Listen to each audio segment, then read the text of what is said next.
तो बजट 2023 के पैसे का क्या है सच, और इतना पैसा सरकार के पास आखिर आता कहां से है, आइए जानते हैं इस वीडियो में। तो हो चुकी है महीने की शुरुआत, और जिस मैसेज का हम सबको बेसब्री से इंतजार रहता है उसकी घंटी आप सबके मोबाइल में बज ही गई होगी। जी हाँ, यानी कि सैलरी क्रेडिटेड का मैसेज। और जिनके सैलरी नहीं आई है उनकी भी 3-4 दिनों में आ ही जाएगी। तो इसी तरह सरकार ने भी अपना बजट प्लान किया है। जैसे हम एक महीने का बजट प्लान करते हैं, उसी तरह सरकार ने एक साल का बजट यानी कि बजट 2023 1 फरवरी को पेश किया है। इस बजट का जिक्र आप टीवी, सोशल मीडिया और नेट पर जिक्र सुन ही रहे होंगे। तो जैसा कि सैलरी आने के बाद हम महीने का बजट लगाते हैं कि ईएमआई में कितना जाएगा, मंथली रेंट में कितना जाएगा, बिजली में कितना जाएगा, उसी तरह सरकार ने भी इस साल का बजट पेश किया है, जिसमें उसने ये बताया है कि किस सेक्टर में वो कितना पैसा लगाएगी। जैसे कि रेलवे बजट में कितना पैसा लगेगा, छोटे बिजनेस वालों की हौसला अफजाई में कितना पैसा खर्च होगा, सड़क निर्माण और विकास में कितना पैसा खर्च होगा। तो जैसा कि हम एक महीने का बजट प्लान करते हैं, उसी तरह सरकार हर साल एक साल के बजट का प्लान करती है। लेकिन हमारे पास, जैसा कि हम जॉब करते हैं तो सैलरी से पैसा आता है और बिजनेसमैन को उनकी बिजनेस से कमाई आती है, पर सरकार के पास कहाँ से पैसा आता है, इस टॉपिक पर आइए जानते हैं। सरकार के पास आमदनी के कुल दो रास्ते हैं। पहला है टैक्स, जो कि सरकार डायरेक्टली हम सबसे वसूलती है टैक्स वो, और दूसरा है नॉन टैक्स रेवेन्यू, जो कि बहुत सारे कमाई के जरिए हैं सरकार के, जिनसे कि उनको कमाई आती है। तो पहले हम जान लेते हैं कि सरकार टैक्स कैसे वसूलती है। सरकार के पास 2 तरीके हैं जिससे वो टैक्स वसूलती है। एक है डायरेक्ट टैक्स, एक है इनडायरेक्ट टैक्स। डायरेक्ट टैक्स यानी कि प्रत्यक्ष टैक्स, और इनडायरेक्ट यानी कि अप्रत्यक्ष टैक्स।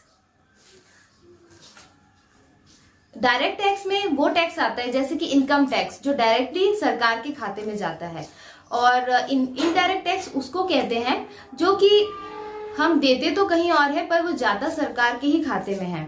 जैसे कि जीएसटी, गुड्स सर्विस टैक्स, पहले कुछ सालों पहले होता था WAT, बट अभी स्टार्ट हो गया है जीएसटी, जो कि गुड्स, प्रोडक्ट्स और सर्विसेज पे सरकार लगाती है, जिसके कि हर साल अलग अलग स्लैब्स डिसाइड होते हैं, जैसे कि 0, 5, 12, 18 और 28%, जो हर प्रोडक्ट और हर सर्विस पे अलग अलग डिसाइडेड हैं।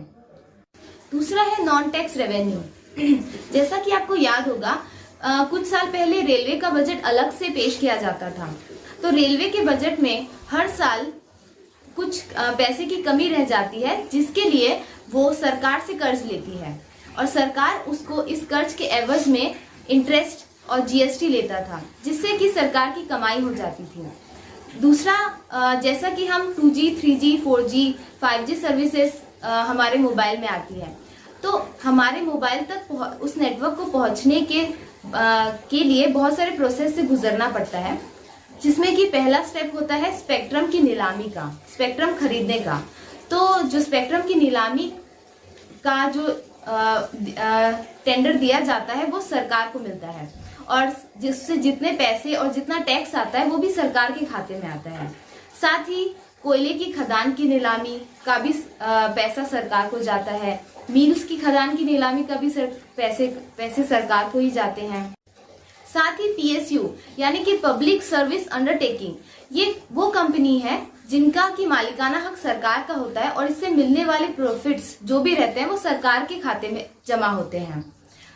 पर इतनी सारी कमाई होने के बावजूद भी सरकार हर साल घाटे में जाती है, और यहाँ उतने पैर पसारो जितनी चादर है, ये वाली कहावत काम नहीं आती है, क्योंकि देश को विकास के लिए पैसे चाहिए होते हैं।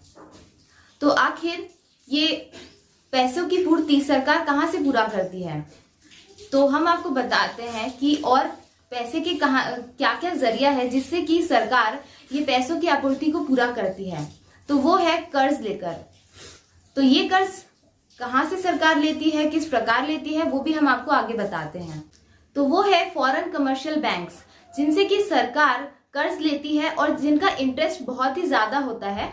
इसलिए सरकार को हर साल फिर से कर्ज लेना पड़ता है।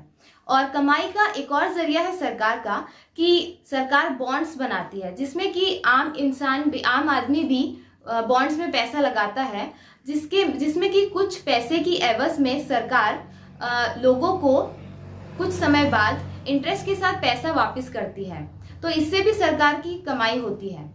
तो आज हमने जाना कि सरकार के कमाई के क्या क्या तरीके हैं और कैसे सरकार उस कमाई के पैसे पर बजट बनाती है।